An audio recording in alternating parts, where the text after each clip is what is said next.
Hello students, this is fifth lecture of axiomatic study of real numbers. We are going to start study about bounds of a set and set of real numbers, है ना, हम real number ही पढ़ रहे हैं इस समय. तो आइए डेफिनेशन लिखा जाए और ध्यान से इसको समझिए. अगर एक बार समझ बैठ गई मन में तो फिर सब चीज़ आपको सरल लगेगा. Let S be a set of real numbers. Set of all real numbers नहीं लिख रहा हूँ मैं. Set of real numbers. यानी S is a proper subset of capital R. Let S be a set of real numbers.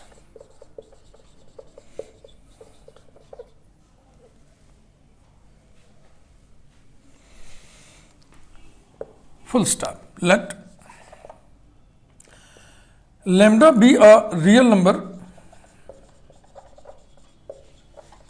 such that lambda is less than or equal to x for all x belonging to S, then S is said to be bounded below. S is said to be bounded below by lambda, and real number lambda is called a lower bound, is called a lower bound of S. Full stop. इसको आप समझ लें बढ़िया से. यदि कोई ऐसा real number exist कर जाए जो सेट के सारे एलिमेंट से छोटा हो या किसी एक के बराबर हो, ऐसी परिस्थिति में हम कहते हैं S is bounded below by lambda and the real number lambda is called a lower bound of S. Number line पे अगर हम इसको समझने की चेष्टा करें तो बेहतर समझ में आएगा. सेट के सारे एलिमेंट्स को, रियल नंबर्स ही तो हैं, आप नंबर लाइन पे प्लॉट कर दो, लोकेट कर दो. मान लो इस तरीके से हमने लोकेट कर दिया S के सारे एलिमेंट्स. तो आप जरा इस एलिमेंट पे गौर करें. ये एलिमेंट S का है, इस पर गौर करें. ये खुद के बराबर है और सभी एलिमेंट से छोटा है कि नहीं? तो ये क्या चीज हुआ? ये S का लोअर बाउंड हुआ और हम कहते हैं कि S is bounded below by this lower bound. अगर ये लोअर बाउंड है तो इसकी बाईं तरफ, इसके लेफ्ट में जो भी नंबर है, ये जितने भी नंबर है वो सब लोअर बाउंड होंगे ना. समझिएगा, अगर ये लोअर बाउंड है तो इसके जो बाईं तरफ नंबर होगा, कोई भी नंबर, सब सब सब सारे के सारे लोअर बाउंड्स होंगे. क्यों? क्योंकि वो सारे के सारे S के सभी एलिमेंट से छोटे हैं. यानी कि लोअर बाउंड सिर्फ एक नहीं होगा, लोअर बाउंड अनेक होंगे. सिर्फ एक लोअर बाउंड नहीं होगा, लोअर बाउंड्स अनेक होंगे. ये भी है, ये भी है, ये भी है, ये भी है, ये भी है, ये भी, सारे के सारे सब लोअर बाउंड है. इनमें जो सबसे बड़ा होगा, यानी जो सबसे दाहिने होगा, उसको हम बोलते हैं ग्रेटेस्ट लोअर बाउंड. और ग्रेटेस्ट लोअर बाउंड माने इनफिमम. तो ये अब मैं ये लिखने जा रहा हूं. There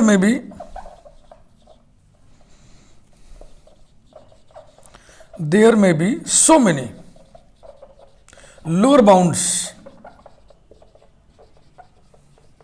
of S. The greatest lower bound, the greatest lower bound is called the infimum, INFIMUM, infimum. इसका प्लूरल होता है infima, is called the infimum. अब देखो, ग्रेटेस्ट सुपरलेटिव डिग्री बताता है ना, तो जो चीज़ सुपरलेटिव डिग्री की है वो यूनिक होगी ही होगी. तो ग्रेटेस्ट वर्ड से ही हम बोल दे रहे हैं कि ये यूनिक होगा. लेकिन इसको अगर प्रूव करना हो कि यूनिक है कि नहीं, तो फिर लॉजिक देंगे थोड़ा इधर उधर. नंबर लाइन से आप चीज़ों को समझिए और नंबर लाइन की ज्योमेट्री को दिमाग में बैठाइए. कोई सेट है जिसमें रियल नंबर्स हैं, उस सेट के सारे एलिमेंट्स को, सारे पॉइंट्स को हम रियल नंबर लाइन पे लोकेट कर दिए. सुन रहे हैं ना? अब जो सबसे बाईं तरफ का एलिमेंट होगा वो लोअर बाउंड होगा, और उसके बाएं जितने भी रियल नंबर्स हैं सारे लोअर बाउंड्स होंगे। इन सभी लोअर बाउंड में सबसे बड़ा माने सबसे दाहिने, सबसे छोटा माने सबसे बाएं। तो सबसे बड़ा जो लोअर बाउंड है उसको बोलते हैं ग्रेटेस्ट लोअर बाउंड, यानी कि इन्फिमम। ग्रेटेस्ट लोअर बाउंड को इन्फिमम बोलते हैं। यूनिकनेस, अब फिर मैं कह रहा हूं कि जो ग्रेटेस्ट है लोअर बाउंड्स में, जो ग्रेटेस्ट है वो तो यूनिक होगा ही, लेकिन अगर हम कहें prove that this is unique तो कैसे प्रूव करेंगे, फिर वो मैं बता रहा हूं, क्योंकि मैं देख रहा था किसी यूनिवर्सिटी में पूछा भी गया prove that infimum is unique, supremum is unique. तो फिलहाल इसको देखिए, let small m and small m dash be two infima of S, then m and m dash both are lower bounds। Lower bounds तो ये होंगे ही होंगे। Lower bounds में जो सबसे बड़ा होता है वो होता है इन्फिमम, तो ये लोअर बाउंड्स तो होंगे ही होंगे। नाउ अब देखिए मैं कैसे लिख रहा हूं, m is greatest lower bound and m dash is lower bound. दो सेंटेंसेस हमने लिखा, कोई सेंटेंस गलत तो नहीं लिखा। m is greatest lower bound माने m इज इन्फिमम, है ना। m dash is lower bound, yes,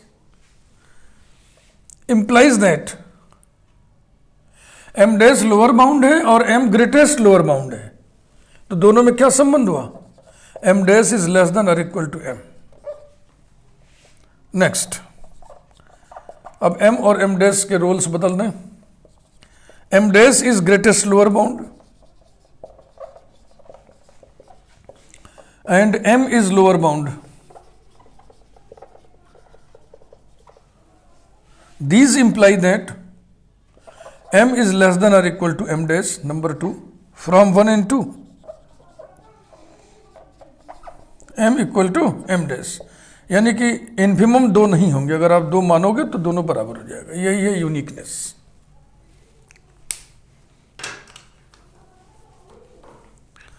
इसी प्रकार से हम सुप्रीमम डिफाइन करेंगे।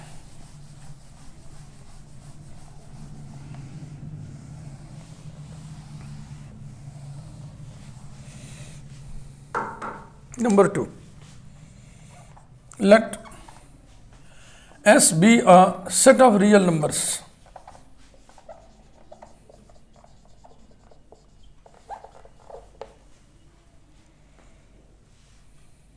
let mu be a real number such that x less than or equal to mu for all x belonging to S। यानी mu set के सभी element से बड़ा है, दाहिने है ना, एक्स से दाहिने है, दाहिने होने का मतलब बड़ा होना, और किसी एक के बराबर है। तो इस रियल नंबर को हम बोलेंगे अपर बाउंड और सेट को हम बोलेंगे bounded above. Then S is set to be bounded above, bounded above.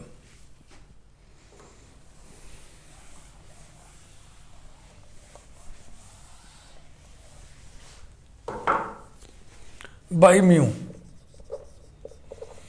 And real number mu is called an upper bound, is called an upper bound of S। तो real number line पे यदि S के सारे elements को हम plot कर दें, जितने भी एलिमेंट्स हैं, जितने भी सबको प्लॉट कर दें, तो बिल्कुल दाहिने तरफ का जो एलिमेंट होगा वो एक अपर बाउंड होगा। क्यों? क्योंकि सेट के सारे एलिमेंट्स के वो दाहिने हैं। ये देखो, या यूं कह ले सेट के सारे एलिमेंट्स इससे छोटे हैं और ये खुद अपने आप के बराबर है। इसके इधर जितने भी रियल नंबर्स हैं, जितने भी रियल नंबर्स हैं, कितने रियल नंबर्स हैं, असंख्य, infinite number of real numbers, वो सब अपर बाउंड होंगे। क्यों? क्योंकि सेट कि सारे एलिमेंट्स इन नंबर से छोटे हैं, तो ये सब अपर बाउंड है। इन सारे अपर बाउंड में सबसे छोटा कौन है, सबसे बाएं कौन है, यही वाला, ये लीस्ट अपर बाउंड, इसको हम बोलते हैं supremum. There may B so many upper bounds of S. The least upper bound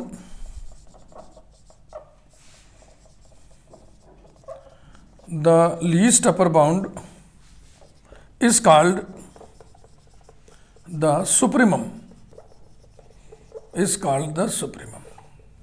ऐसा।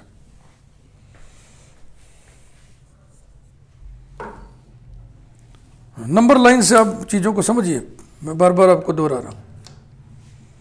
सेट के सारे एलिमेंट्स को रियल नंबर लाइन पे प्लॉट कर दिया, उनमें जो सबसे दाहिनी तरफ का एलिमेंट है अपर बाउंड होगा, जो सबसे बाईं तरफ का एलिमेंट है वो लोअर बाउंड होगा। वो एलिमेंट सेट का एलिमेंट हो जरूरी नहीं है, जैसे कि मैं नंबर लाइन ले रहा हूं और यहां पर ए, यहां पर बी, और मैं ओपन इंटरवल ए बी ले रहा हूं, open interval A B,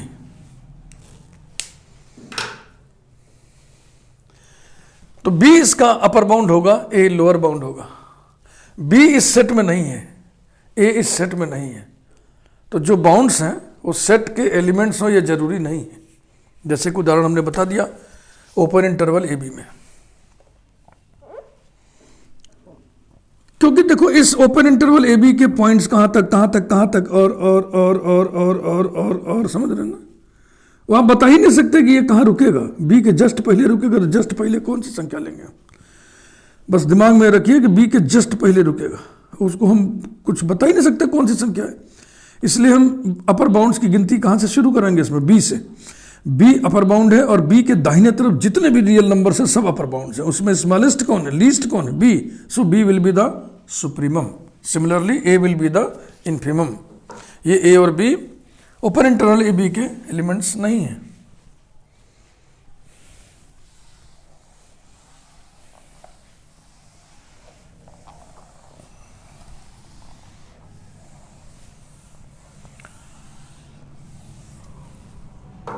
number 3,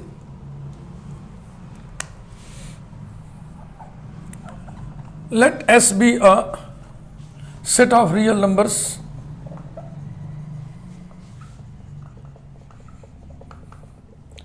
let lambda mu be real numbers such that lambda less than or equal to x less than or equal to mu for all x belonging to S. Then S is said to be bounded and real numbers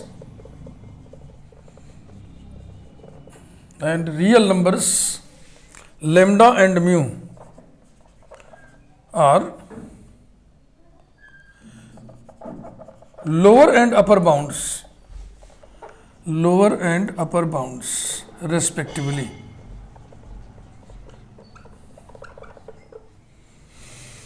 फिर से वही real number line की technique से सीखिए। S के सारे elements को हमने प्लॉट कर दिया, यहां एक रियल नंबर लेमडा, यहां पे एक रियल नंबर म्यू। इस प्रकार से है कि सेट के सारे एलिमेंट्स लेमडा और म्यू के बीच में। अगर ऐसा हो सके तो हम कहेंगे सेट बाउंडेड है। डेफिनेशन से स्पष्ट है कि एस बाउंडेड तभी होगा जब ये बाउंडेड बिलो हो और बाउंडेड एबव दोनों हो। बाउंडेड बिलो होने का मतलब बाईं तरफ से बंधना, बाउंड होना। बाउंडेड एबव का मतलब है दाहिनी तरफ से बाउंड होना। बाउंड होने का मतलब ये है कि लेमडा के उधर ही सारे एलिमेंट्स हैं, म्यू के उधर ही सारे एलिमेंट्स हैं। बाउंड होने का मतलब ये है कि सारे एलिमेंट्स लेमडा के दाहिने, म्यू के इधर। बाईं तरफ से बाउंड होना मतलब उधर ही रहो भाई, इधर से ना। तो ये कंसेप्ट दिमाग बैठा लो। और ये इनइक्वलिटी तभी होल्ड करेगी जब ऐसा भी होल्ड करें और ऐसा भी होल्ड करें। इस स्थिति में आप क्या बोलोगे? Set is bounded below by lambda, और इस स्थिति में आप क्या बोलोगे? Set is bounded above by mu. तो बाउंडेड सेट तभी होगा जब वो बाउंडेड बिलो भी हो और बाउंडेड एबव भी हो। S is bounded implies that and implied by S is bounded below, S is bounded below as well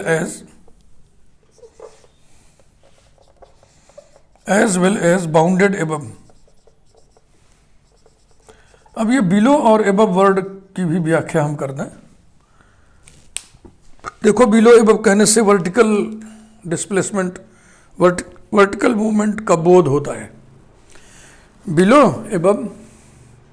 लेकिन इस वर्टिकल मूवमेंट को अगर हम हॉरिजॉन्टल मूवमेंट में चेंज कर दें, देखो बिलो माने कम होना, एबव माने ज़्यादा होना, और हॉरिजॉन्टल मूवमेंट में बिलो माने कम होना माने बाईं तरफ, ज़्यादा होना माने दाहिनी तरफ। तो जिधर कम होना है उधर बिलो कह दो, जिधर ज़्यादा होना वाला भाव है उधर एबव कह लो। तो बाउंडेड बिलो का सेंस बाईं तरफ से बाउंड होना, बाउंडेड एबव का सेंस दाहिनी तरफ से बाउंड होना होता है। तो ये रहा आपका bounded set of real numbers definition के साथ। अब एक क्राइटेरियन हम आपको बताएंगे, उसको प्रूव भी करेंगे, थोड़ा सा हल्का हो जाएगा, क्योंकि किसी सेट को बाउंडेड बताने के लिए आपको पहले बाउंडेड बिलो चेक करना होगा, फिर बाउंडेड एबव चेक करना होगा। लेकिन इस क्राइटेरियन से सिंगल चेक में काम हो जाएगा। Criterion S proper subset R is bounded if and only if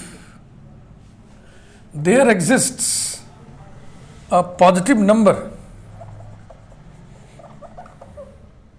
K से सच दैट, प्रायः बुक्स में लिखा रहता है पॉजिटिव रियल नंबर, मैं उसको नहीं लिखता हूँ, क्योंकि पॉजिटिव नंबर लिख दिया तो फिर रियल क्यों लिखूँ?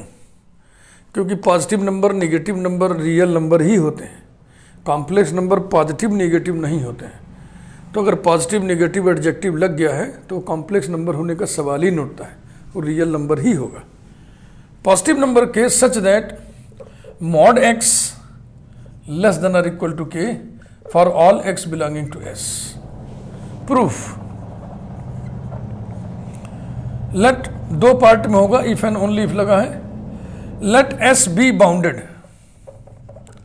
Late S be bounded, then it is bounded below as well as bounded above, माने then there exist real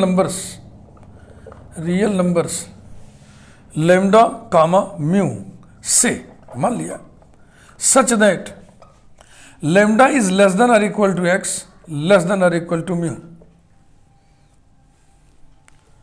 for all x belonging to S. Number 1। अब इस लेमडा और म्यू में दोनों पॉजिटिव हैं, दोनों निगेटिव हैं, या कोई एक पॉजिटिव एक निगेटिव है, तो जाहिर सी बात है जब एक पॉजिटिव एक निगेटिव की बात आएगी तो निगेटिव वाला इधर होगा और पॉजिटिव वाला इधर, है ना, तभी तो छोटा बड़ा का भाव आएगा। Let K equal to max curly bracket mod lambda comma mod mu, ये हम व्यवस्था कर रहे हैं। और पॉजिटिव नेगेटिव सब इसी मॉड ले लिया ना, लेमडा और म्यू का मॉड ले लिया, फिर इन दोनों नंबर्स में जो मैक्सिमम है उसको हमने के कह दिया। Then clearly mod x less than और equal to K for all x belonging to S, ऐसा होगा।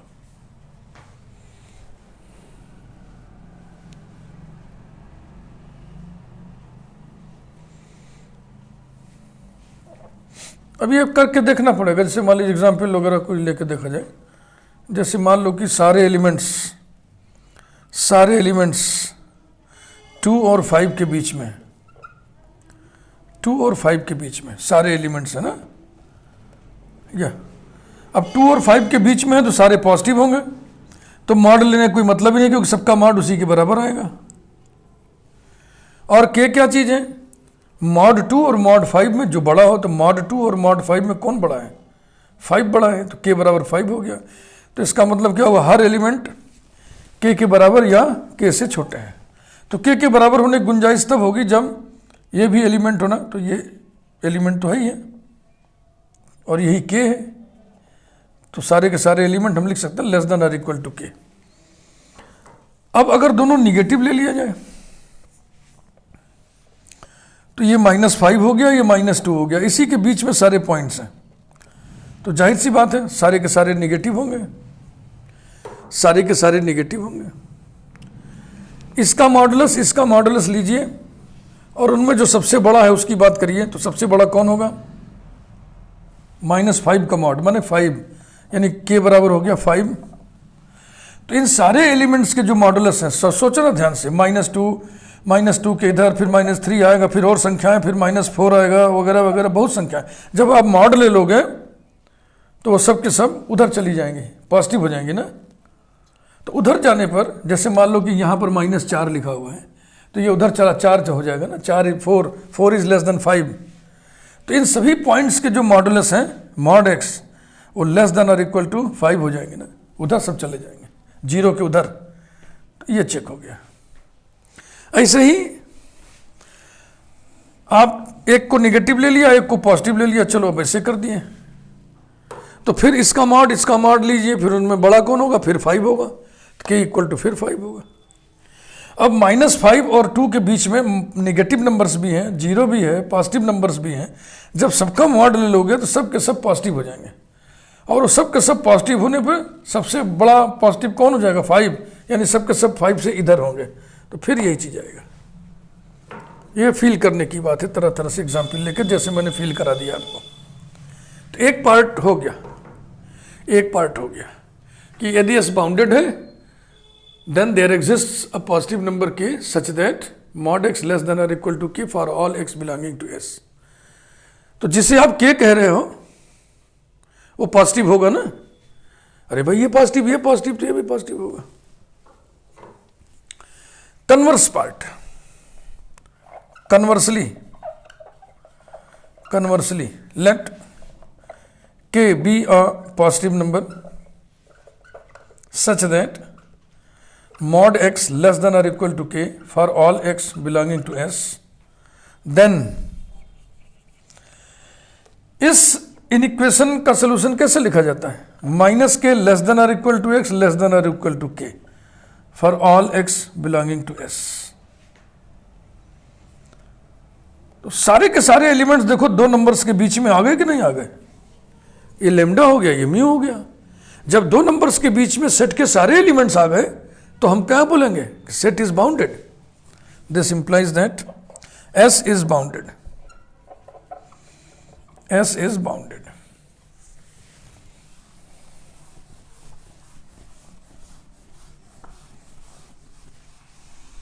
हल्के फुल्के दो चार एग्जाम्पल देख लो, फिर बात को आगे बढ़ाता है।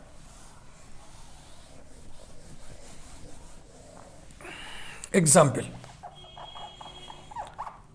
पहला एग्जाम्पल हम ले रहे हैं S equal two point set. Point set माने इस सेट के एलिमेंट्स कामा कामा कामा लगा करके लिखे जाएंगे टेबुलर इंडेक्स मेथड से। मान लीजिए इसमें 1 है, 2 है, 3 है, 4 है, 5 है, बस इसको पॉइंट सेट बोलते हैं। और पॉइंट सेट के अगेंस्ट जो सेट होता है वो होता है इंटरवल्स। तो सेट, पॉइंट सेट और इंटरवल्स दो प्रकार के होते हैं। तो अब नंबर लाइन पर, रियल नंबर लाइन पर इनको प्लॉट करिए, 1 2 3 4 5, 1 2 3 4 5। अब आप बताइए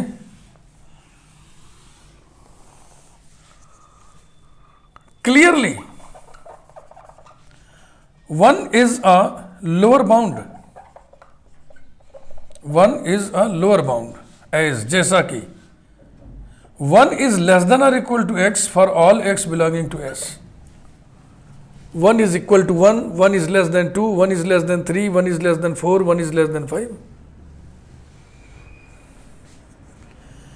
अब ध्यान से सुनिएगा मेरी बात. The set of all lower bounds, the set of all lower bounds of S is, सारे के सारे लोअर बाउंड, देखो मैंने बताया था कि अगर 1 लोअर बाउंड है तो 1 की इधर जितनी भी संख्याएं हैं वो सब लोअर बाउंड होंगी, सब की सब, केवल इंटीजर की बात नहीं हो रही, सब की सब, सब की सब माने उसको कैसे लिखोगे, -∞ ओपन और 1 क्लोज्ड, ये इंटरवल के रूप में लिखा जाएगा.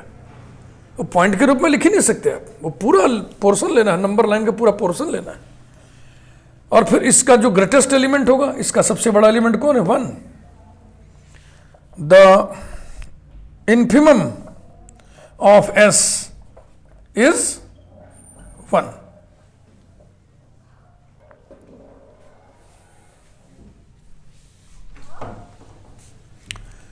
फिर मैं लिख रहा हूं also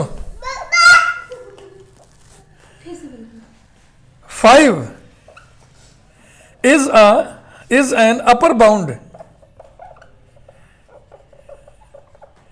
is an upper bound of, upper bound is x is less than or equal to 5 for all x belonging to S.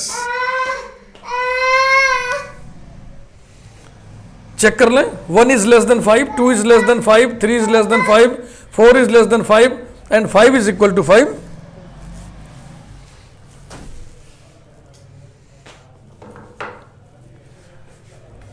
Set of all upper bounds, set of all upper bounds is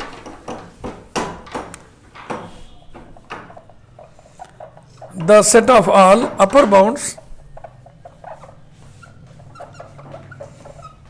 of S is, ये 5 तो होगा ही होगा, और इसके इधर के सारे real numbers होंगे तो 5 क्लोज्ड और इन्फिनिटी ओपन. इसमें स्मॉलेस्ट कौन है, लीस्ट कौन है, 5 is the least upper bound, इसी को क्या बोलेंगे, supremum. The supremum of S is 5. Simplest example है पॉइंट सेट का.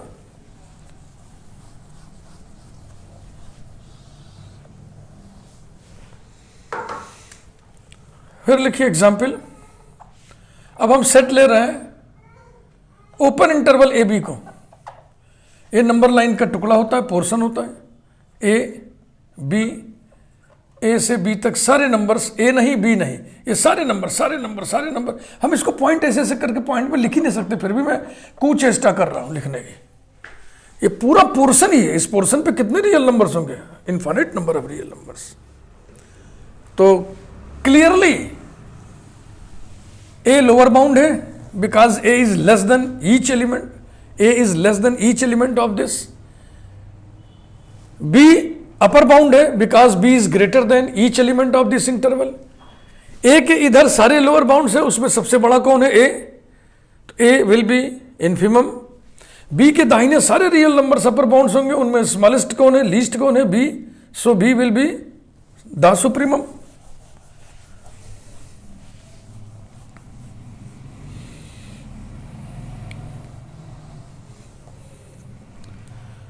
तो एग्जाम्पल में हम सारे इंटरवल्स ले रहे हैं. S equal to closed interval A B. अब क्लोज्ड इंटरवल ए बी में क्या हो जाएगा, ए और बी दोनों इंक्लूड हो जाएगा.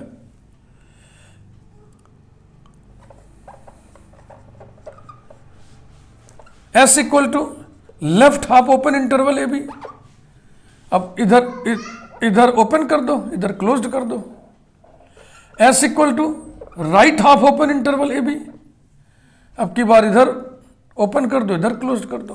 सारी ही स्थितियों में A will be infimum, B will be supremum. इसको आप सोचिए, infimum of S equal to A, supremum of S equal to B. और एग्जाम्पल देखिए, सिंगलेटन सेट का एग्जाम्पल देखिए.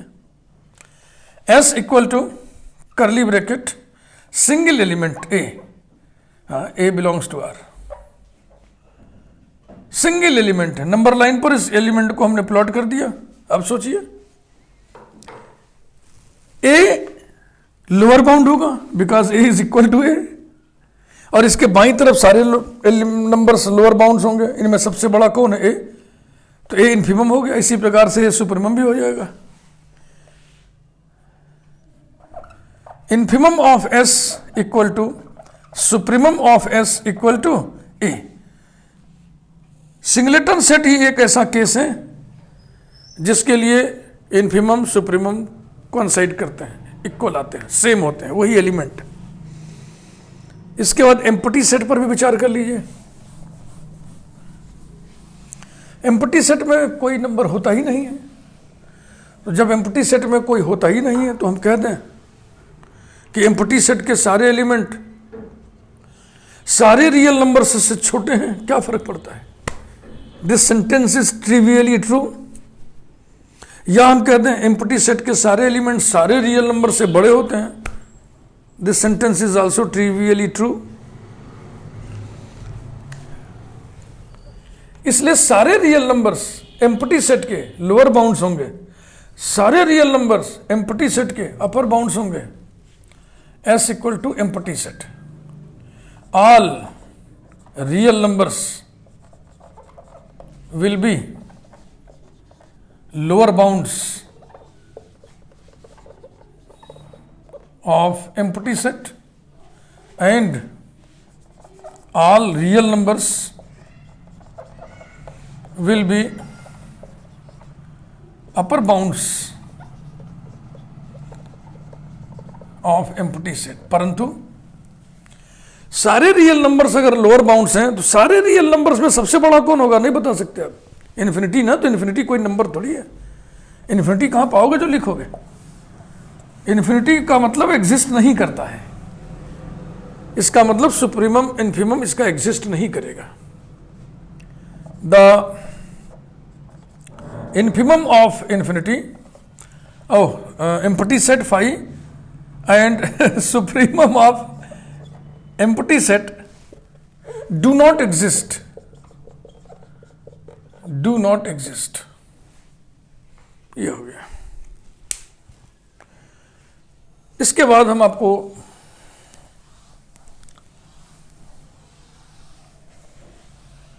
बाउंड्स ऑफ सीक्वेंसेस भी बता दे रहे हैं। सीक्वेंस में आपने पढ़ा था, क्योंकि सीक्वेंस के जो टर्म्स होते हैं वो भी तो रियल नंबर्स होते हैं। Bounds of sequences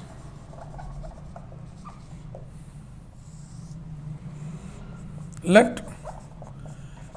an be a sequence, be a monotonically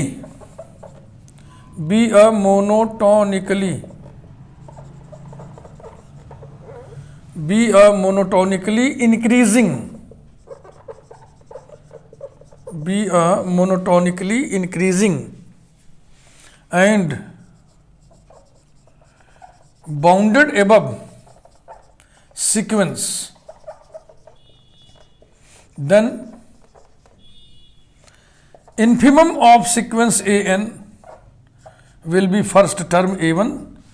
increasing है ना, यानी कि पहले टर्म से बड़ा दूसरा है, दूसरे से बड़ा तीसरा है, तीसरे से बड़ा चौथा है। And supremum of this sequence will be limit n tends to infinity an। कहां तक बढ़ सकता है उसकी सीमा निकाल लें।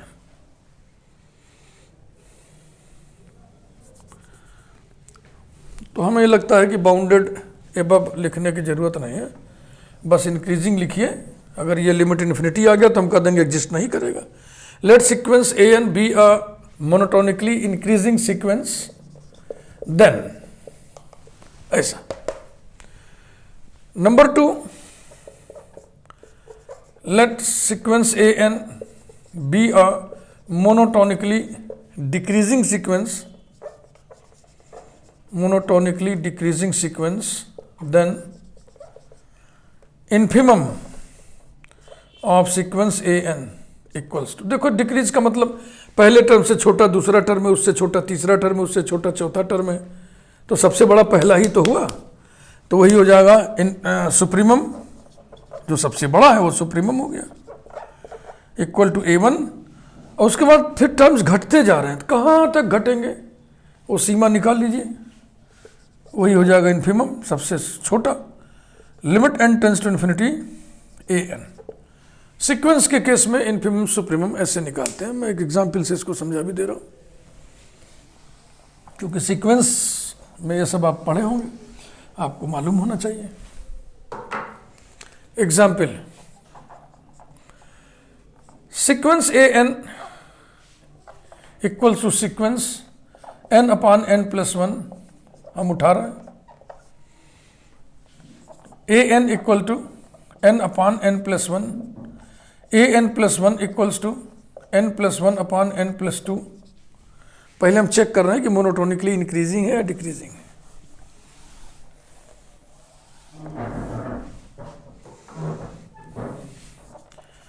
an माइनस an प्लस 1 से भी चेक कर लेंगे, an अपॉन an प्लस 1 से भी चेक कर लेंगे। तो हम an अपॉन an प्लस 1 निकाल लें यहाँ पे, n upon n plus 1 into n plus 2 upon n plus 1 equals to n square plus 2n upon इसका होल स्क्वायर करेंगे तो आएगा n स्क्वायर प्लस 2n और प्लस 1। तो ऊपर वाले से जस्ट एक ज़्यादा है, नीचे वाला तो निश्चित रूप से एक से कम होगा for all n belonging to capital N।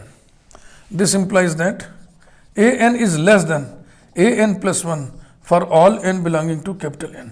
माने nth टर्म से बड़ा है, ये छोटा है ना, nth टर्म अपने अगले टर्म से छोटा है, माने nth टर्म के बाद वाला टर्म उससे बड़ा है।